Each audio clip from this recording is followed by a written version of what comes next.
It's a raccoon with a talk show slinging culture facts you might not know. From the biggest flops to the greatest hits, this is Trash Can Tidbits. Hey there guys, it's Beaton here, and I'm going to bring you some more fun stuff for this week on Trash Can Tidbits. I met VirtualFurence this week. Well, more like VirtualFurence. I'm really impressed with how this world turned out in VRChat. Now, if this would be the only time I get to experience VirtualFurence, I will be very happy. Now, last week I asked the question, how old was George Burns when he won Best Actor in a Supporting Role for The Sunshine Boys? The answer is 80. Though he was 79 when the movie was made, he was 80 when it was released. Christopher Plummer has since surpassed Burns to become the oldest actor to win an Oscar, being 82 when he won Best Supporting Actor for Beginners. And now, with that address, let's get started with fact number 1. Did you know that an acting father and son had separately voiced different incarnations of the Joker in foreign dubs? When the 1989 Batman movie came out in Italy, Jack Nicholson's Joker was dubbed by Italian actor Giancarlo Giannini, best known for his Oscar-nominated performance in 1975's Seven Beauties, as well as playing James Bond's associate Rene Mathis in Casino Royale and Quantum of Solace. When The Dark Knight came out in 2008, his son Adriano Giannini dubbed over for Heath Ledger's Joker and also went on to dub for Joaquin Phoenix's version of the Joker as well. Fact 2. Did you know that legendary character actor Ed Asner guest starred in the original and remake versions of Hawaii Five-0 as the same character and is the only actor to do so? In both shows, he played an art thief named August March, and in both instances, helped out the 5-0 team in solving a crime, only to turn tail and steal from them in the end. As a matter of fact, his episode in the 2010 version ended with flashback footage of Asner's character from the original show to bridge both versions together, even though they take place in different universes. Fact 3. Did you know that the Xbox version of the Spider-Man movie tie-in video game had 2 exclusive levels?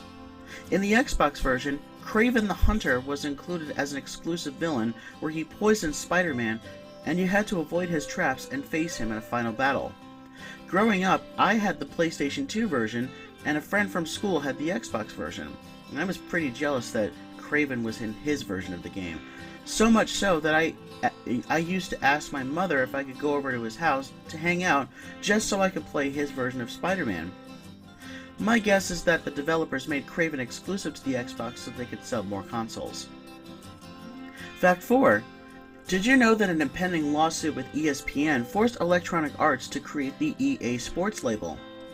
EA had already been making sports titles such as John Madden Football for a few years, and their original conception for a sports games line was under the label EASN, or the Electronic Arts Sports Network. But when ESPN threatened legal action against the company, they agreed to change their name in exchange for television advertisements on the TV network, and so EA Sports was born. Fact 5. Did you know that actress Scarlett Palmers, who played Reba McEntire's rebellious teenage daughter Kira on the sitcom Reba, was absent for a large amount of episodes between seasons because of an eating disorder? Palmers was in 2 episodes of season 5 and then had to leave the show to be treated for anorexia, which made her unavailable for the rest of the season. When Kira returned in season 6, she got a standing ovation. A subtle joke was made about her absence by characters asking where she's been, to which she dryly replies, "I went to get something to eat."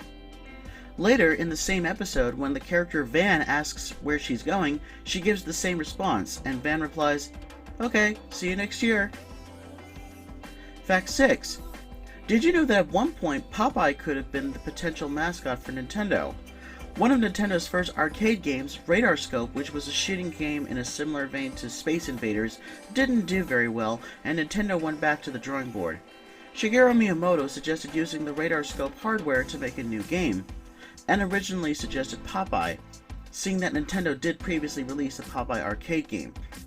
But they couldn't get the permanent video game license from King Features to make more games, so Miyamoto ended up creating his own game with some now legendary characters.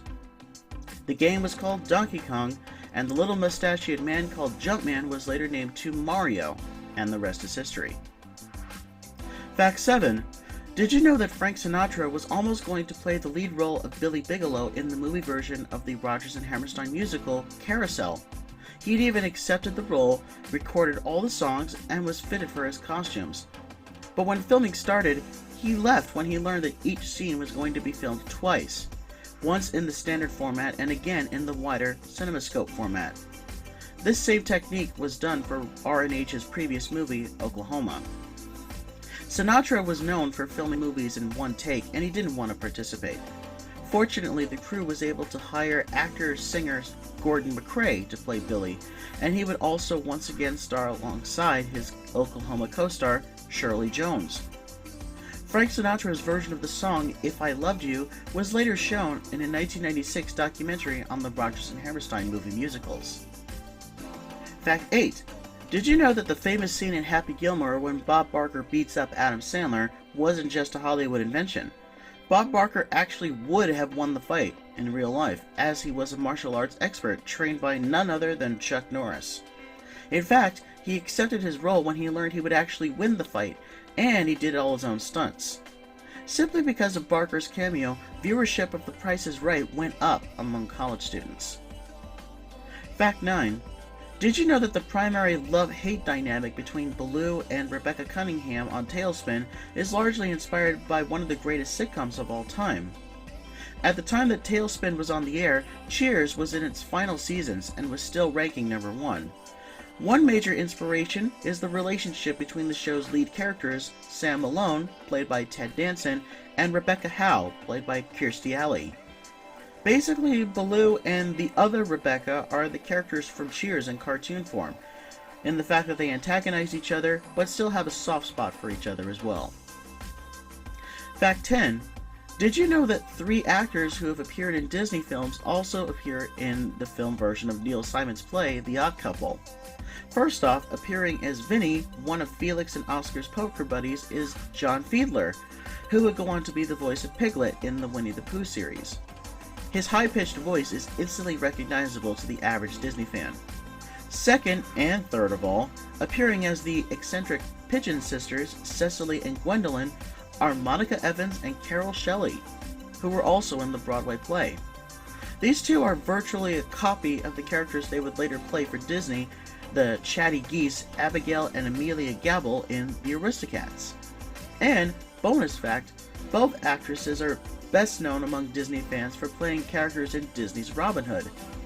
Carol Shelley played Lady Cluck, and Monica Evans played our furry queen, Maid Marian. Oh, my queen. And here's this week's bonus question. We all know that Babs Bunny from Tiny Toon Adventures is a slapstick queen and a cartoon icon of our childhood, though she does tend to get absolutely angry whenever someone calls her by her real name. My question is, what is Babs Bunny's real name? And there we go for this week. Now, please don't forget to like, subscribe, share, and ring the bell for future video notifications. Thanks for watching, and I'll see you next time.